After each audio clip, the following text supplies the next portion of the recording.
Resistance band pull apart. You'll notice I had the band dangling. I could also get in the band this way and do it this way. There's really no difference. It's whatever's more comfortable for you. Couple of key points with this. They're really super important. The first one is making sure that you are not gripping too wide. People will tend to grab a band that's too heavy and they'll end up gripping wide, and the motion starts all the way out here, which then is going to shorten their range of motion.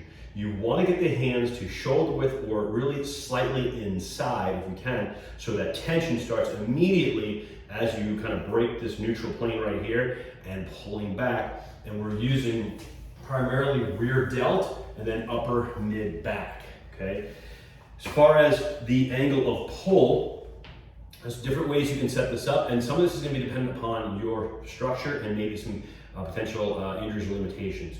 So the general rule is we're basically going to go arms about parallel to the ground, and we're going to pull right to the sternum, so right to the nipple line basically, and release. Now I do have some folks who've got to be really careful about their shoulder rising, their neck pinching, so basically kind of shoulders to ears.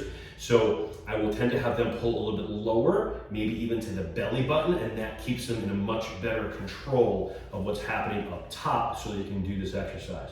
In some cases, I may even have someone do an underhand grip. You'll see this more in like a rehab setting, and elbows in and pulling apart this way, which is really great for some shoulder rehab.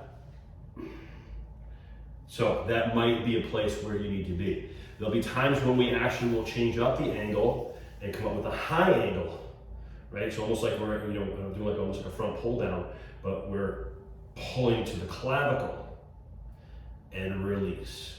Pull to the clavicle and release. The other key point with this is the arms are straight the whole time. A little soft bend, the elbow is fine, but we want to be careful of, no matter what position we're in, we don't want to turn this into a pull and then I do a tricep extension, right? So if I'm here, right, and so if I come here, pull my arms back, and I do this, you can see that, that's a tricep extension. I'm just basically, shoulders are not moving, and I'm extending at the elbow, right? No different if I was doing this. That's a tricep extension. We don't want to do that. This motion is purely at the shoulder joint, so the arms are straight, get positioning.